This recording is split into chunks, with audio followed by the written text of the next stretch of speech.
But Abby Peterson adjusted her navy blue JROTC uniform for the third time since she had boarded American Airlines Flight 257.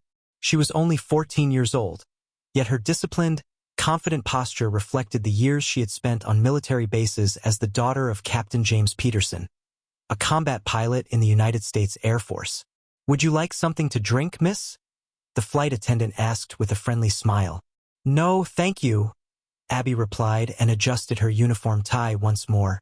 It was the first time she was traveling alone, and the pride of wearing her junior reserve officer's training corps uniform blended with the natural nervousness of her age. The Boeing 737-800 flew smoothly toward Colorado Springs, where Abby's grandmother was waiting for her. The trip was a gift from her father after she achieved the highest score in her school's history in the flight simulator competition. Years of practice on the flight simulator, patiently guided by her father, had made Abby a skilled pilot, at least in the virtual world. Abby opened her tablet and began studying technical flight manuals. Since childhood, aviation had been a part of her life. The walls of her room in San Diego were covered with posters of fighter jets and commercial planes. While other girls collected dolls, she built model airplanes. Her dream was as clear as a summer sky: to follow in her father's footsteps and become an Air Force pilot. A middle-aged gentleman sitting next to her watched her studying with interest. "Do you like airplanes, young lady?" he finally asked. Yes. Abby was usually shy with strangers, but when it came to aviation, her enthusiasm overcame her shyness. "Yes, sir. I want to become a military pilot, just like my father." The man smiled and adjusted his glasses. "Richard Thompson, former air traffic controller." He introduced himself and offered his hand. "It's rare to see someone your age reading Boeing manuals for fun." Abby shook his hand and suddenly became even more curious. "How long were you an air traffic controller, sir?" 25 years in Atlanta. I retired last year. And if I read your posture and uniform correctly, I'm speaking with a JROTC cadet, right?" Abby's face lit up.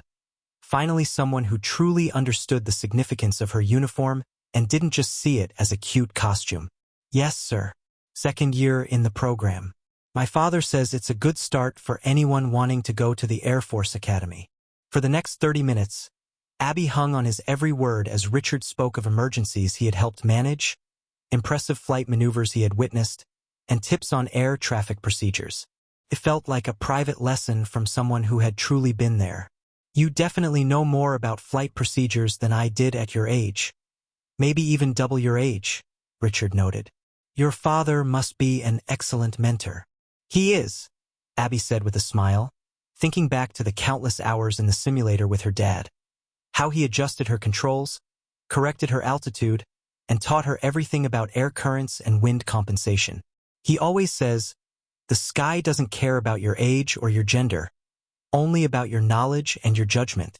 Richard nodded. "Your father is a wise man." The flight attendant came by again and offered snacks and drinks. The conversation paused while Abby accepted a lemonade. She looked out the window and watched the carpet of clouds below them. It was so peaceful up here. Her father always said that no matter how chaotic the world seemed, above the clouds, there was clarity. "I need to use the restroom," Abby said and stood up. "It was a pleasure meeting you, Mr. Thompson." "The pleasure was mine, Cadet Peterson." As she walked down the narrow aisle toward the rear restroom, Abby noticed two teenagers, about 3 years older than her, whispering and pointing at her uniform. One of them laughed, but Abby lifted her chin the way her father had taught her. "Never let them see your insecurity," she told herself and continued on her way. After using the restroom, Abby was on her way back to her seat when something strange caught her attention.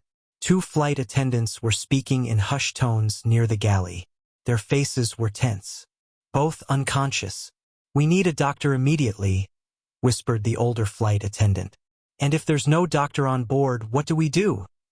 asked the younger one, visibly distressed. Abby's curiosity was instantly piqued. Both unconscious, who were they talking about? "Excuse me," Abby interrupted politely. "Is everything all right?" The two women turned around, surprised, and forced professional smiles. "Of course, sweetheart. Everything is under control." Please return to your seat, answered the older flight attendant, whose name tag read Kate. But Abby had grown up with a military pilot as a father. She could recognize an emergency when she saw one. "It's about the pilots, isn't it?" she asked directly. The flight attendants exchanged worried looks. "Please return to your seat," Kate repeated, now in a firmer tone. "My father is a pilot in the Air Force, and I know a lot about planes and flying. If something's wrong with the pilots, maybe I can help," Abby insisted. A moment of tense silence fell between them. Finally, the younger flight attendant spoke. "Kate, what if she's right?" "She's just a kid," Kate interrupted. Abby straightened up and felt the weight of the moment. "I'm not just a kid. I'm a JROTC cadet and the daughter of Captain James Peterson. I grew up in flight simulators and I know the basic navigation and landing procedures for a 737. If both pilots are incapacitated, you need every bit of help you can get." Kate pulled Abby aside and spoke in a hushed voice. "Both pilots lost consciousness almost at the same time. We suspect poisoning." "How long until we reach our destination?" Abby asked, her mind already calculating. "About half an hour," Kate replied. "And the autopilot? It's engaged. But at some point, we'll need to descend and land." Abby took a deep breath. All the hours of training, time in the simulator, the technical conversations with her father, it was all leading to this moment. "I need to speak to air traffic control," Abby said firmly. "And we need to find Mr. Thompson in seat 14C. He's a retired air traffic controller." Kate visibly hesitated, torn between regulations and accepting the help of a teenager. Just then, Melissa came running back. "Kate, it's getting worse." The first officer stopped breathing for a few seconds. "We managed to revive him, but he's unstable." That sealed the decision. "Come with me," Kate said to Abby and led her toward the cockpit. On the way, she quickly explained the situation to Richard Thompson, who stood up immediately and followed them. When Abby entered the cockpit, reality hit her full force. The captain and the first officer were unconscious in their seats, pale, wearing oxygen masks. A flight attendant with medical training was monitoring their vitals. "I suspect some kind of toxin," she explained. "Weak pulse, dilated pupils, shallow breathing." Once the pilots were removed from the cockpit, Abby stepped up to the controls while Richard checked the instruments. "The aircraft is on autopilot and following the programmed route," Richard confirmed. "But we need to contact ATC immediately." One of the teenagers Abby had noticed earlier appeared at the cockpit door. "What's that girl doing in here?" he asked scornfully. "Is this some kind of joke?" "Please return to your seat," Kate said firmly. "My father is a lawyer and on the airline's board," the teenager protested. His name, as Abby would later learn, was Tyler. "You can't just let a kid fly the plane." Richard stepped in. "Young man, I'm a retired FAA air traffic controller, and we are in an emergency. Please return to your seat and let us work." Tyler gave Abby a disdainful look. "This is ridiculous. She's wearing a school uniform. For heaven's sake. This is a JROTC uniform." Abby corrected him calmly as she settled into the pilot's seat. "And now please go so we can focus on saving your life and everyone else's." Reluctantly, Tyler was escorted back by Melissa, not without giving Abby one last disbelieving glare. Richard put on the headset and contacted air traffic control. "Control, this is American 257. We have an emergency code 7000.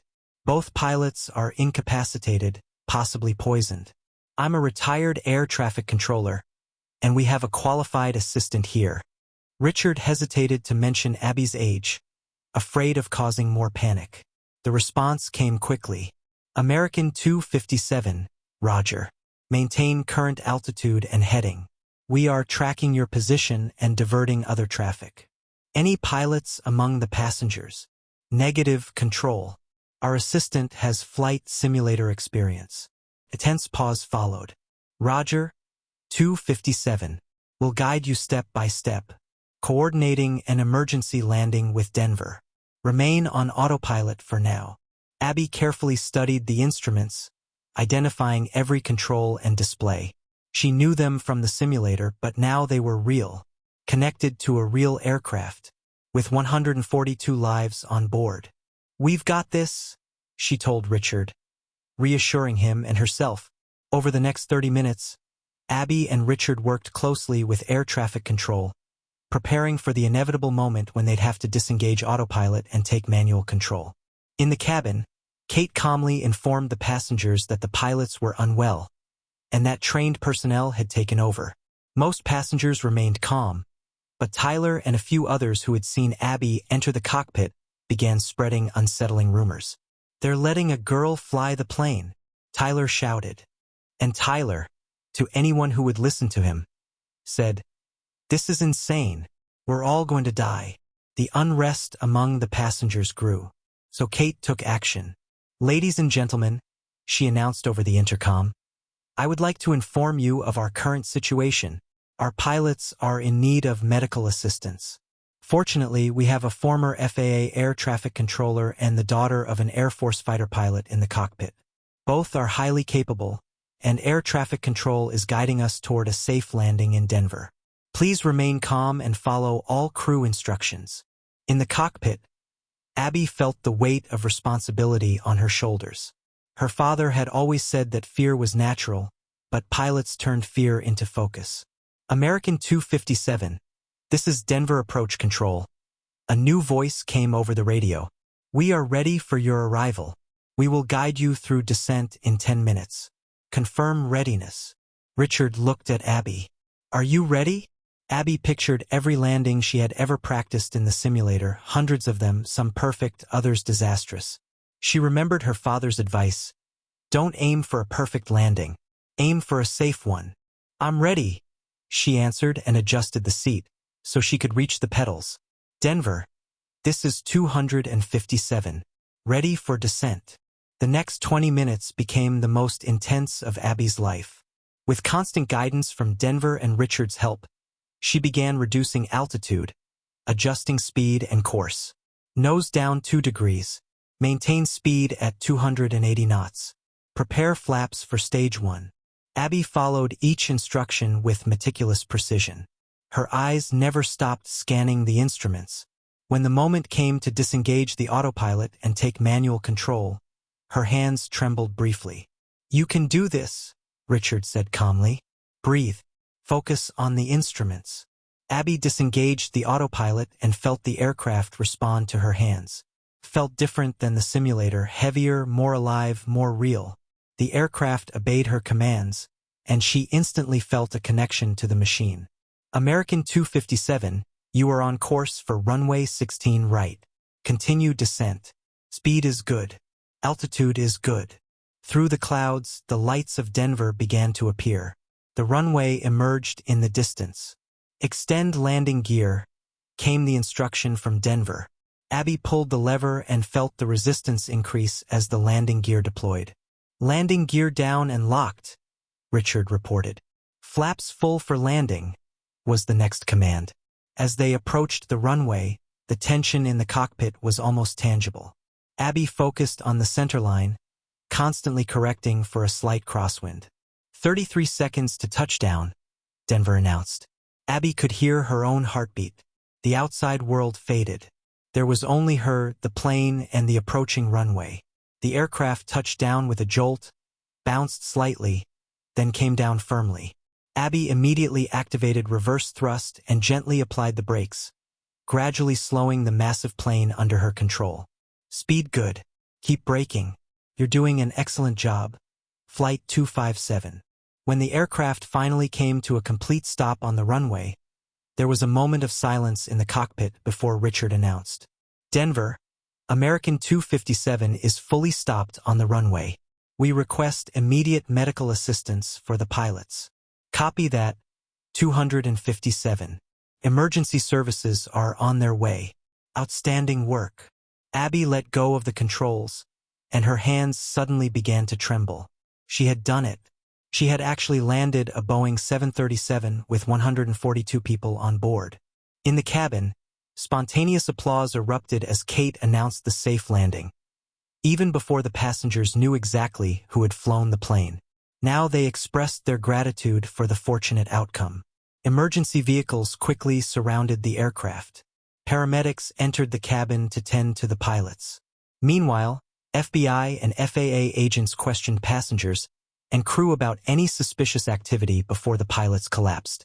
As Abby, exhausted but relieved, left the cockpit, she was greeted by enthusiastic applause from the passengers. Tyler, the teenager who had doubted her abilities, looked visibly embarrassed and couldn't meet her eyes. "Is that her?" the passengers asked incredulously. "Was it that girl who landed the plane?" The story of a 14-year-old cadet landing a commercial jet after both pilots were incapacitated spread quickly. Reporters were already crowding the terminal as passengers disembarked. "How did you manage to stay calm?" one reporter asked, holding a microphone out to Abby. "I just followed my training," she answered simply. In the crowd, Abby spotted a familiar figure. Her grandmother, Martha Peterson, who had been informed of the incident and rushed to the airport. "Grandma!" Abby called out, pushing through the reporters toward her. As they embraced, Abby finally allowed herself to feel the emotional weight of what had happened. Silent tears streamed down her cheeks as her grandmother held her tightly. "Your father is going to be so proud of you," Martha whispered. "So proud." An FAA official approached respectfully. "Miss Peterson, we'll need your formal statement for our report. Whenever you're ready." Abby nodded and wiped away her tears. Tyler, the teenager who had mocked Abby, approached hesitantly with his parents. "I wanted to apologize," he said awkwardly. "I was a real jerk. You saved our lives." Tyler's father extended his hand. "My son learned a valuable lesson today, not to judge people by their appearance or age. Thank you for your extraordinary courage, young lady." Abby accepted the apology with a nod, but her attention was suddenly drawn to a commotion at the terminal entrance. The doors opened, and a person in an Air Force uniform rushed in. "Dad!" Abby shouted, running toward him. Captain James Peterson, who had received the news during training and immediately arranged an emergency flight, embraced his daughter tightly. "You did it! You really did it, little pilot," he said hoarsely, overwhelmed with emotion. Subsequent investigations revealed that the pilots had been poisoned with a neurotoxic substance mixed into their water bottles. A suspect, a recently fired employee of the airline's catering service, was arrested a few days later. In the following weeks, Abby was honored by the FAA, the Air Force, and the White House. She received conditional acceptance to the Air Force Academy once she reached the required age, along with invitations to advanced training programs. 6 months after the incident, Abby received the Air Force Civilian Courage Medal, the highest honor for civilians, during a special ceremony at Peterson Air Force Base in Colorado Springs. "Today," said General William Roberts at the ceremony, "we honor not only an extraordinary act of bravery, but the power of preparation, determination, and the will to defy the limits others try to place on us." When it was Abby's turn to speak, she looked out over the audience.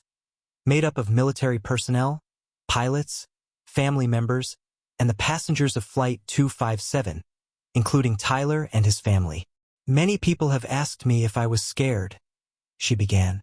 "The truth is, yes, I was very scared, but my father always taught me that courage is not the absence of fear. It's acting in spite of fear. We all face moments when others say we can't do something. They said we were too young, too inexperienced, or simply not qualified. In those moments, we have a choice. Do we believe them, or do we prove them wrong?" She paused and looked directly at Tyler, who silently nodded at her. "I couldn't choose the emergency I was facing, but I could choose how I responded to it. And that is a choice we have every day in every situation." That evening, Abby and her father sat on her grandmother's porch in Colorado Springs, looking up at the stars.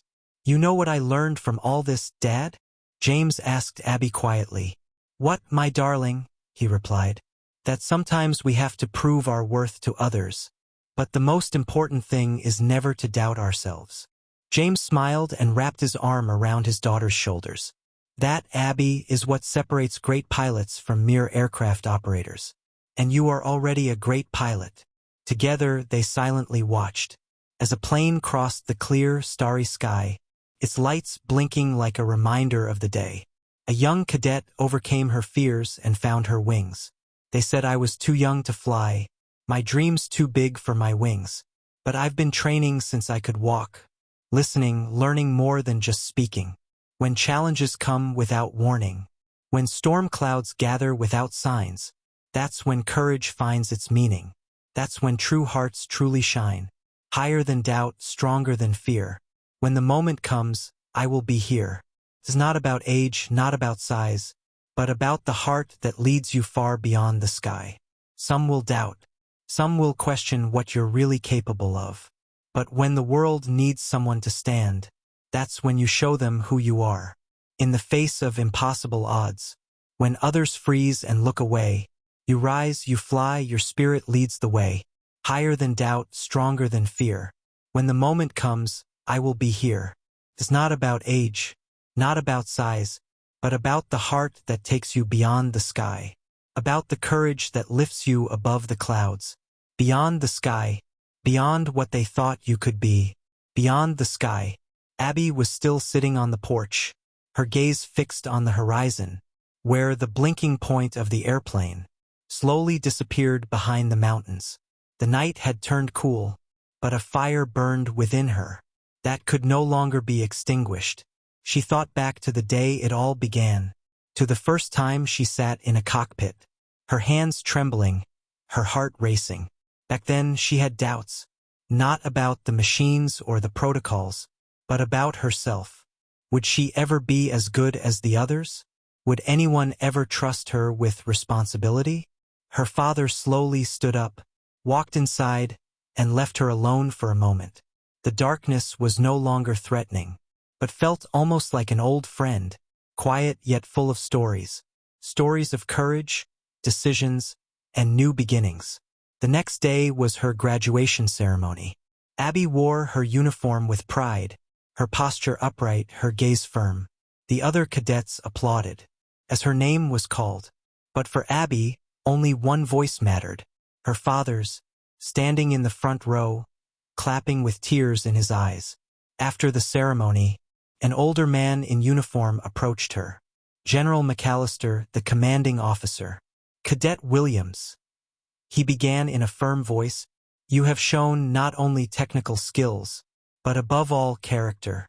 In a situation where many would have hesitated, you acted. That is true leadership." Abby saluted, internally overwhelmed. "Thank you, sir. We need people like you in the air. I hope you consider applying for the advanced program." "Yes, sir. I will," she replied. As the general walked away, Tyler approached her. "You were incredible, Abby," he said softly. "I've wanted to tell you this for a long time. Without you, I wouldn't have had the courage to pass the final exam. We help each other, Tyler. That's what makes us a team." Later that evening, Abby went back to the hangar. The airplanes stood still, bathed in the orange light of the sunset. She approached the small aircraft, in which she had flown her first solo mission. Her hand gently traced the fuselage. "I'm ready," she whispered. "Not just to fly, but for everything life still has to offer. Challenges, responsibility, and maybe even to inspire others, the way my father inspired me." 2 years later, Abby sat in the cockpit of a transport aircraft, circling over a crisis zone. Beside her, a young co-pilot, nervous but alert. "Remember," Abby said calmly, "fear is normal, but courage means going forward anyway." The young pilot nodded. He knew her story, everyone did. She had become a symbol of perseverance, determination, and heart. She took a deep breath, set course for the makeshift runway. As the wheels touched the dusty ground, she was greeted not just by radio silence, but by dozens of waiting aid workers, receiving urgently needed supplies. As she exited the cockpit, she felt the same awe she had as a child. The sky was no longer the goal. It was a beginning. Flying meant growing, serving, and staying true to oneself. Abby had found her wings, and she would never stop flying.